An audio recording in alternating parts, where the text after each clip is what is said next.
Olá, eu sou Indira Saguirre, faço parte da equipe do projeto Associado Norte da Rede Marangatu, que é um projeto apoiado pelo CNPq, e a gente trabalha construindo uma rede de ciência cidadã da sociobiodiversidade, né?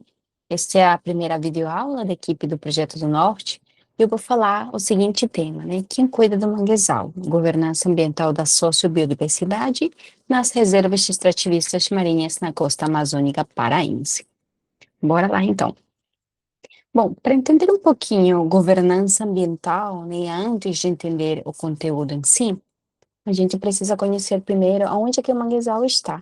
E dentro do Observatório do Mangue, que é um outro projeto apoiado também pelo CNPq, a gente tem vários materiais educativos dentro do Educamangue, né? Então, vocês podem baixar esses materiais no nosso site, observatoriodomangue.com. E a pergunta, né? Onde o manguezal está no mundo todo? Então, eu vou dar a resposta aqui. O mangue, nele está localizado entre os trópicos, temos o trópico de Câncer, o trópico de Capricórnio, passando pela linha do Equador. Então, é um ecossistema, uma floresta tropical, porque está justamente nos trópicos. Ele é considerado uma floresta azul, principalmente porque ela está na costa dos diversos países, né, dos continentes. A área que maior, ou o continente que mais manguezal tem no seu território é o continente asiático, principalmente a Indonésia, dependendo de alguns autores. A Indonésia, né, eles têm manguezais espalhados, porque é um conjunto de ilhas, né, em cada ilha tem uma quantidade de manguezal, e juntando todos esses manguezais, é o primeiro país que tem muito mais manguezal, dentro do seu território. O segundo país com maior quantidade de manguezal é o Brasil, dependendo de autores também. Então, o manguezal no Brasil, né, vai de costa, quase ao longo da costa, de toda a costa brasileira. Temos aqui, né, o manguezal no Brasil se encontra em 16 estados, especificamente, desde o Amapá até a pontinha de Santa Catarina. Então, o manguezal ele é uma floresta tropical, como eu comentei, que precisa de umidade, precisa de calor para poder sobreviver, e ele vive, né, entre a terra firme e entre o oceano, o mar. Ele vive especificamente na área marinho costeira, no sistema marinho costeiro, né? O sistema marinho costeiro também conhecido como Amazônia Azul, que é a zona ecológica e econômica de grande importância, né, para a economia local e também para as comunidades que dependem desses manguezais, né? E o mangue, ele está também dentro dessa Amazônia Azul, junto com outros ecossistemas anexados a ele. Então, vemos aqui que o manguezal no Brasil segundo alguns autores, né, representa ou tem no Brasil 9.900 quilômetros quadrados de manguezal ao longo de toda essa região costeira do Brasil. Então, é um ecossistema bastante importante para a região. Dentro desse litoral costeiro, né, no Brasil, a gente tem 80%, quase 80% dos manguezais estão localizados nesses três estados, que é Amapá, Pará e Maranhão, que são os estados que compõem os manguezais amazônicos, porque são estados da Amazônia Legal, né, eles fazem parte dessa área, né, que tem similaridades culturais, socioeconômicas e políticas, que é a Amazônia Legal. Então, o ecossistema localizado nesses três estados faz parte dos manguezais amazônicos e eles também fazem parte ou compõem, né, a maior faixa contínua de manguezais do planeta, uma das mais conservadas. Lembra que lá no Mapamundi, né, eu comentei que a maior área, né, de manguezal existe e está na Indonésia, mas o manguezal é espalhado lá, né, juntando tudo isso dá a quantidade maior que o Brasil. Já no Brasil, né, nesta área principalmente, que é a maior franja ou maior faixa contínua de manguezais do planeta, é uma faixa contínua de manguezais. São manguezais bem conservados, bem preservados, e essa continuidade, nessa conectividade, permite que exista, né, fluxo de biodiversidade, de flora, de fauna e também de populações que existem ali. Esses manguezais, né, aproximadamente 85% destes manguezais amazônicos, eles estão dentro de alguma unidade de conservação, ou seja, estão protegidos por lei, oficialmente. E eles também têm um reconhecimento internacional, que é o sítio Ramsar 2337, chamado História do Amazonas e seus manguezais. porque a Foz do Amazonas passa, né, por aqui e também contribui com a sedimentação destes manguezais e com a lama, né, a composição da lama. Então, é uma área muito importante essa costa amazônica. E a gente vai falar, nesse caso, da costa amazônica do Pará, especificamente.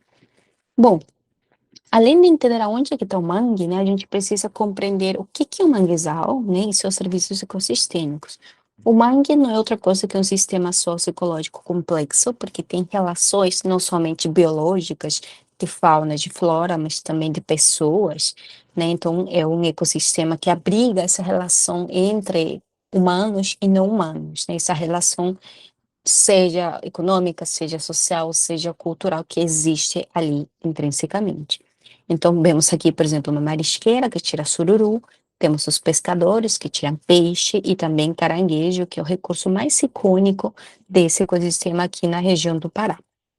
Então, o mangue não é outra coisa que um ecossistema complexo, porque tem essas relações muito além da biologia, da ecologia do próprio ecossistema, e isso gera, né, bens e serviços, e são conhecidos como serviços ecossistêmicos ou serviços ambientais, né? Inclusive, existe uma lei que chama, que tem a ver com o pagamento dos serviços ambientais dos ecossistemas.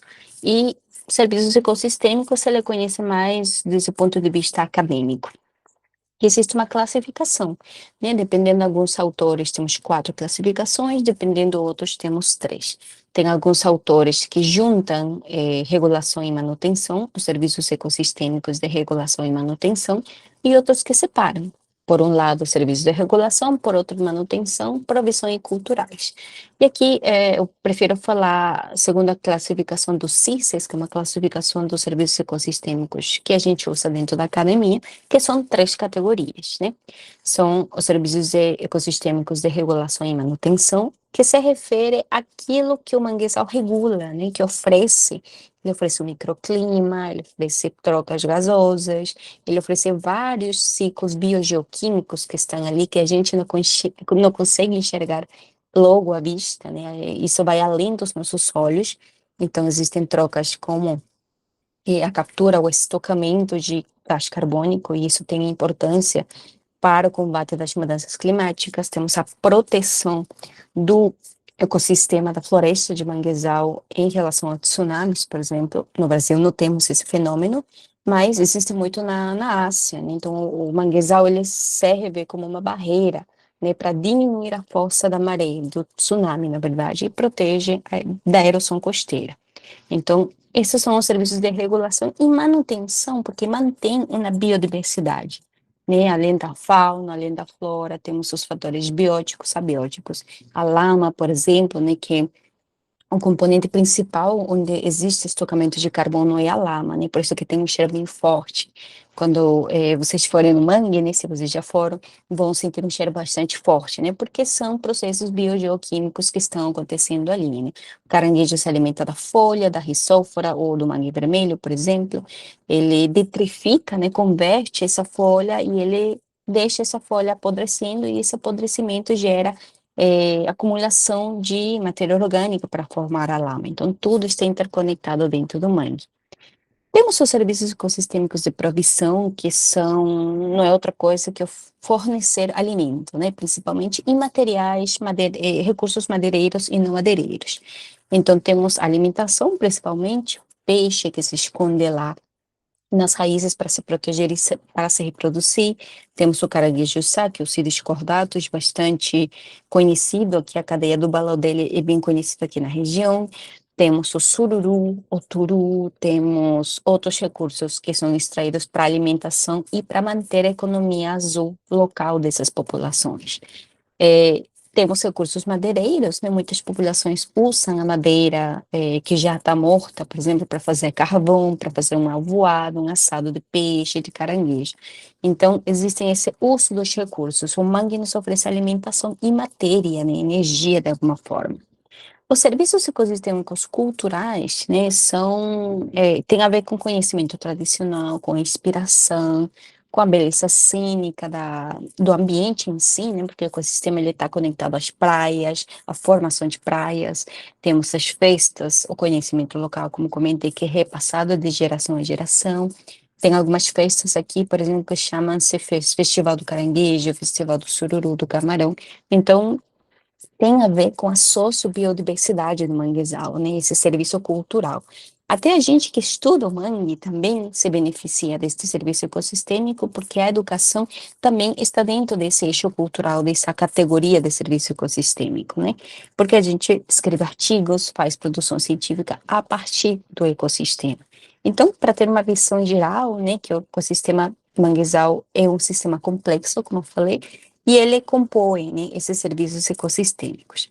Esses serviços ecossistêmicos também se podem chamar de sociobiodiversidade, né? A sociobiodiversidade não é outra coisa que a relação entre os humanos e não humanos. E aqui temos, por exemplo, o painel da sociobiodiversidade, produzido por pesquisadores da USP. Eles dão uma visão geral, né, de como é essa dinâmica dentro do mangue. Temos o guará, por exemplo, que mora, né, dentro das árvores de manguezal. Temos vários tipos de pássaros, o sururu, o pescador que vai lá trabalhar, os tipos de manguezal que existem, a maré cheia, a maré vazante, que o tempo todo, né, aqui no Pará a gente tem macromaré, então um dia sobe, desce a maré o tempo todo, né, existe uma dinâmica.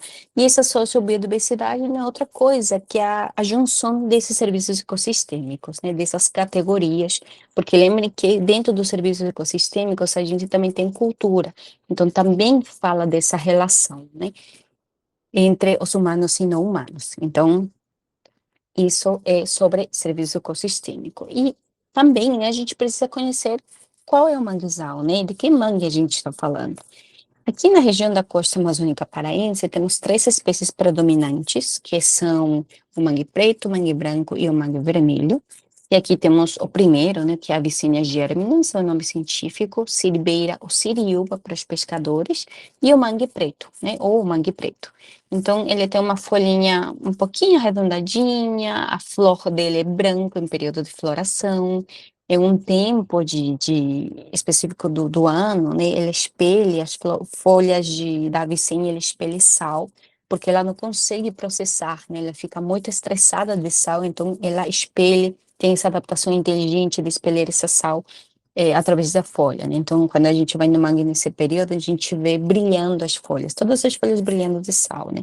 Quem é hipertenso, inclusive, não consegue entrar muito tempo no mangue porque ele passa mal realmente, porque é um ambiente muito salino, né? Extremamente salino.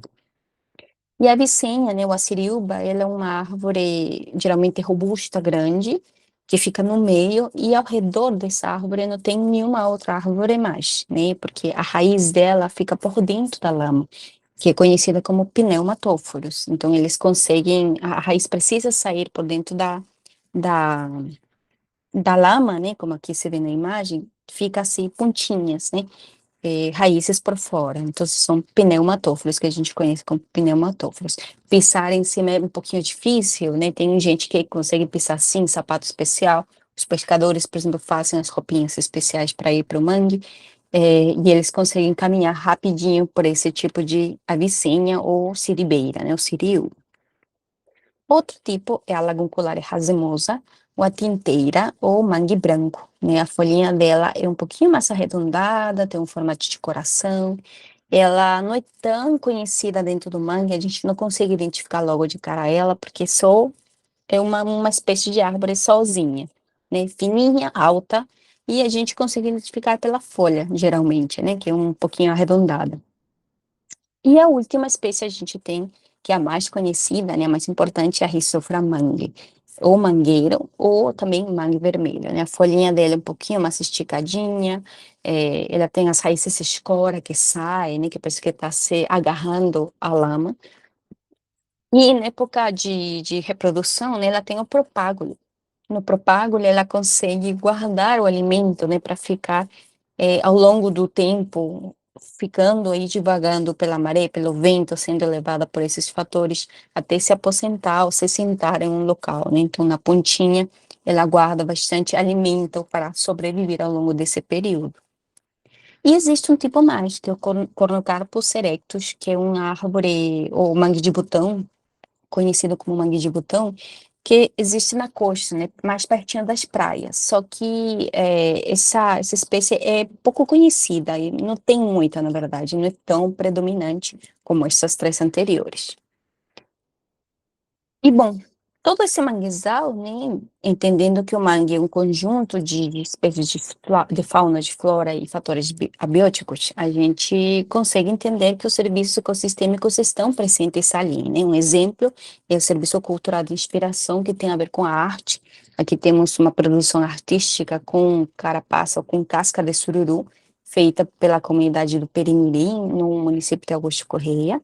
E temos a artista também, né, a Leidiane, que ela é uma artista visual, uma artista plástica que produz pinturas muito bonitas, muito maravilhosas, inspiradas pelo mangue, pela praia, né? Então, é um tipo de serviço cultural na prática que a gente pode ver, né? Um tipo de sociobiodiversidade, porque tem essa relação, né? Ela tem essa relação muito forte com o mangue e ela consegue representar nas pinturas dela. E bom, os serviços culturais e, bom, de forma geral, os serviços ecossistêmicos e a sociobiodiversidade, ela está relacionada com o maretório. A gente tem produzido um vídeo comunicativo dentro do Observatório do Mangue, dentro da campanha Pesquisa Mangue, né? Tem um vídeo. Você sabe o que que é o maretório, então vocês podem dar uma olhadinha aí no Instagram e entender um pouquinho melhor. Mas, basicamente, o maretório, ele vai além do território, né? Do espaço físico onde o mangue se encontra. Ele envolve as relações complexas, envolvendo relações sociais, políticas, econômicas e de todo tipo, entre humanos e não humanos, né? Sempre entendendo que o ecossistema manguezal envolve esses dois tipos de fatores, digamos assim.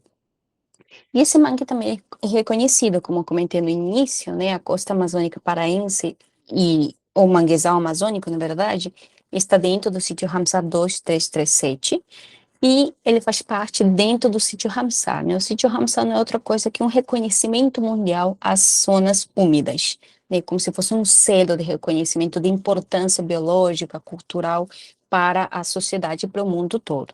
E no mundo todo a gente tem 2.526 sítios Ramsar. No Brasil são um pouquinho menos, são apenas 27 sítios Ramsar, entre os quais o maior sítio Ramsar da maior área está dentro da costa amazônica paraense, ou, perdão, dentro dos manguezais amazônicos, né, que é essa zona Ramsar que eu comentei há um momento. E eles também classificam conforme os serviços ecossistêmicos que aparecem aqui, ou seja, se essa zona humedal, que tipo de serviço ecossistêmico oferece, né, qual é o mais importante, ou quais são aqueles serviços de regulação, provisão e culturais que estão aí, por qual a gente tem que reconhecer ele mesmo como sítio Ramsar, e também as ameaças desses sítios, né? Então, é, existe essa diferença. E para falar um pouquinho de ameaças, eu vou voltar aqui no mapinha do Brasil. Existe um estudo que fala do manguezal, né? Do manguezal ao longo do Brasil, né? Um estudo foi feito através de imagens de satélite por 30 anos, né? Avaliação de imagens de 30 anos. E no estudo falaram que a os manguezais amazônicos têm se perdido menos de 1% ao longo desses 30 anos, ou seja, foi muito pouco a perda de manguezal nesse período, e principalmente a perda que houve, né, foi pela construção de estradas, né, e principalmente pela estrada PA 458, que eu vou mostrar mais para frente.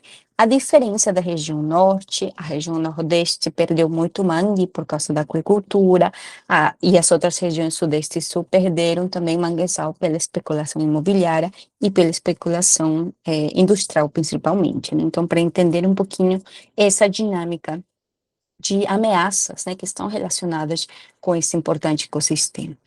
Então, eu vou falar um pouquinho do estudo de caso das unidades de conservação do tipo RESEX. Então, o que que é unidade de conservação, né? Uma área criada por lei para ser protegida, né? Por algum tipo de fator, seja biológico, seja cultural ou ambos, né? Existe essa garantia de proteção federal, municipal ou estadual, dentro da lei do SNUC, né, que é uma lei que foi criada em 2000, e ela classifica dois grandes grupos de unidades de conservação. Um deles é a unidade de proteção integral, que são 5, e como seu próprio nome disse, é proteção integral, ou seja, eu vou preservar a paisagem, a beleza cênica desse parque, desse monumento, desse refúgio de vida, porque tem importância ou biológica, ou florística, ou de fatores abióticos, por exemplo. Então, não vou permitir que ninguém more, eu vou só permitir que sejam feitos estudos, pesquisas e práticas de turismo, por exemplo, né? Então,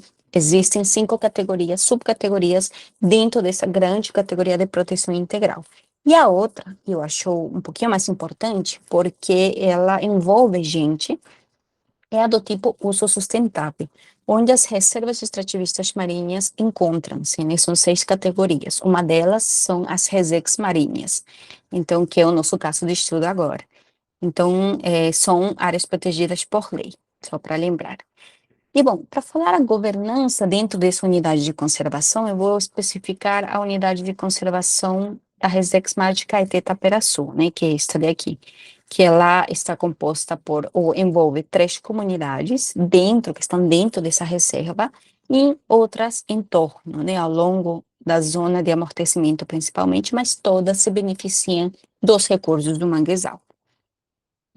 E, bom, a governança ambiental não é outra coisa que direcionar, né? São as regras de uso, os princípios, a administração, as diretrizes que guiam esse uso, esse tipo de uso desta área, né, que está protegida por lei. Então, essa reserva extrativista, junto com outras, que são as quadrigêmeas, foram criadas em 2005, que são a Reserva Marinha de Tracuateua, no município de Tracuateua, a Reserva Marinha de Caetê-Taperaçu, no município de Bragança, a Reserva Marinha de Araí-Peroba, em Augusto Correia, e a Reserva Marinha de Gurupi-Piriá, no município de Viseu, todas no estado do Pará.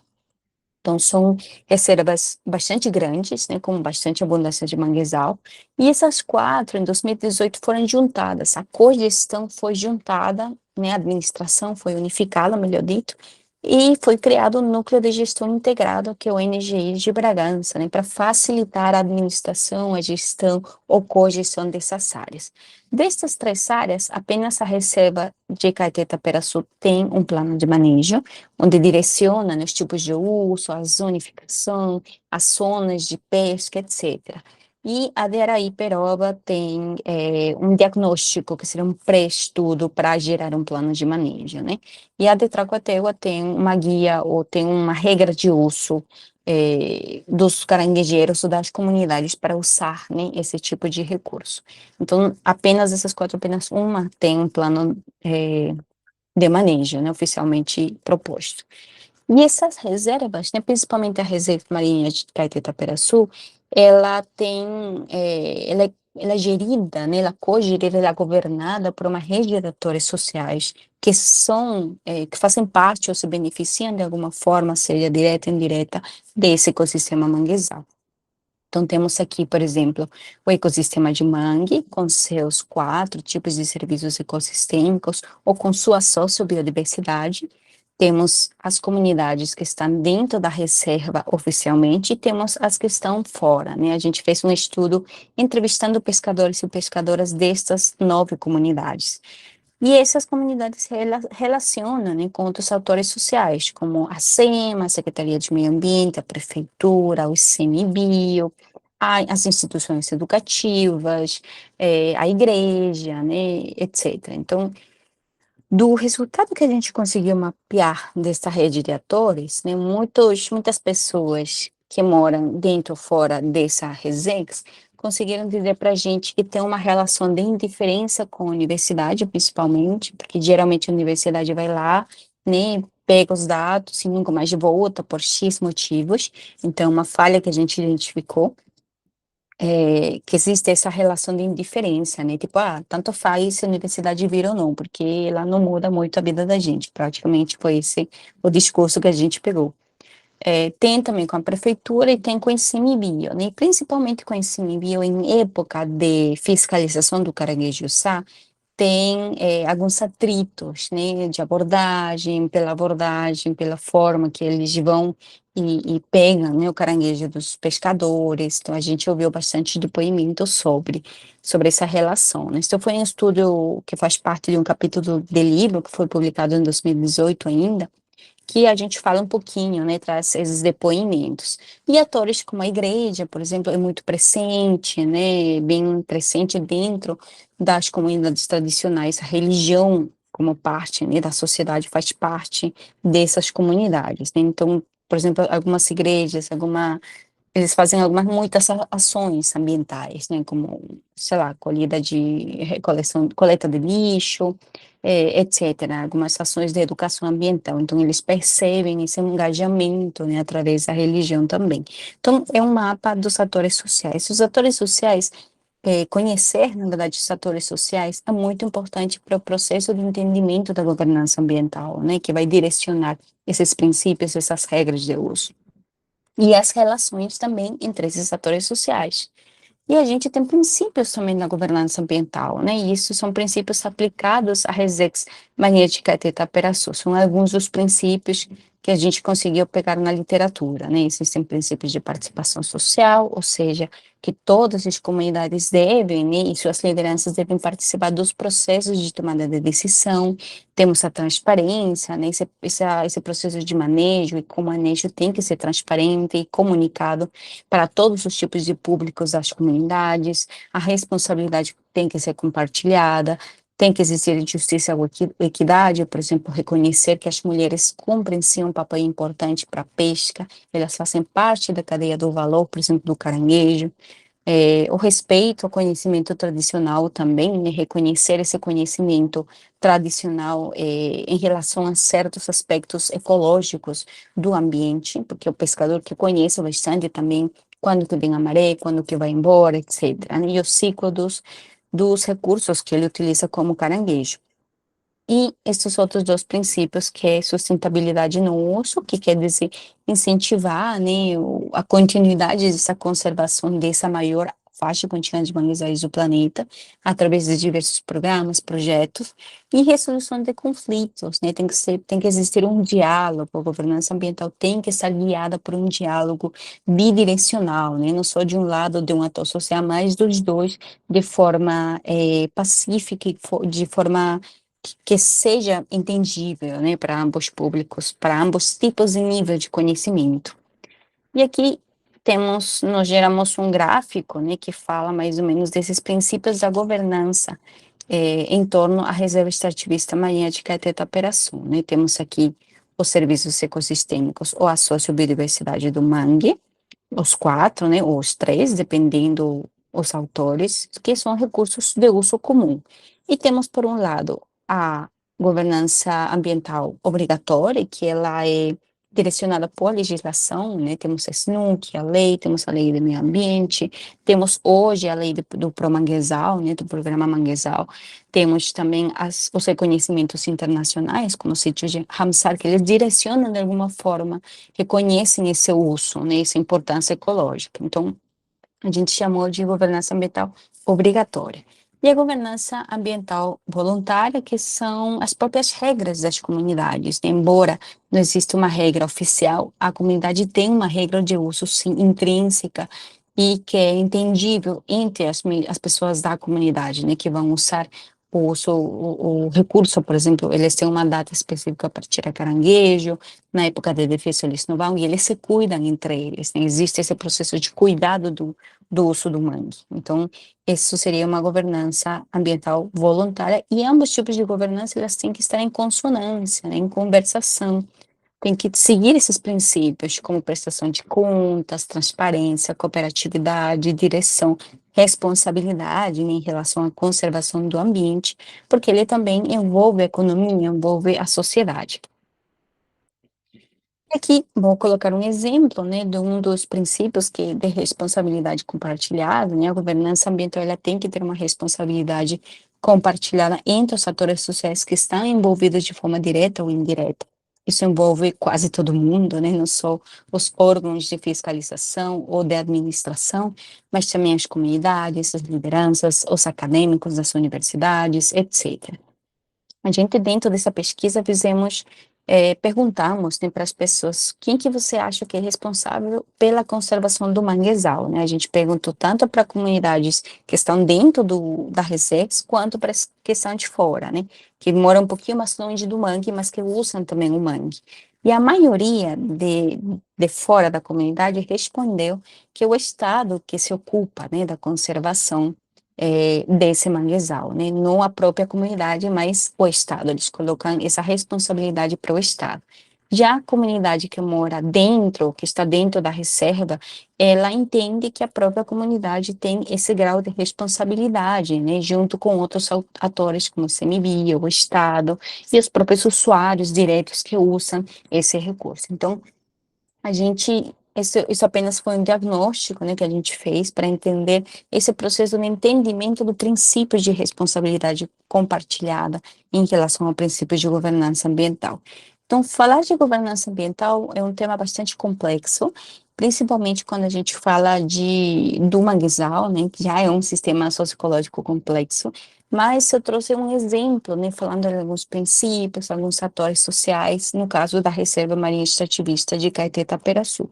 A governança ambiental, ela não somente é aplicada para áreas federais ou áreas municipais ou protegidas por lei, mas pode ser aplicada por qualquer tipo de ecossistema ou qualquer comunidade que faça uso de um recurso comum, né? Por exemplo, existem outros ecossistemas dentro da Amazônia Legal, por exemplo, tem comunidades quilombolas, tem comunidades quilombolas que extraem castanha, onde a castanha seria o uso, o recurso de uso comum, né, o bem comum, serviço ecossistêmico comum ou a sociobiodiversidade, onde a comunidade também depende desse ecossistema, nessa relação entre ecossistema, ou entre floresta e entre as pessoas. Então, espero que a videoaula tenha sido bastante interessante para vocês. Eu agradeço bastante pela atenção e até a próxima videoaula. Tchau, tchau.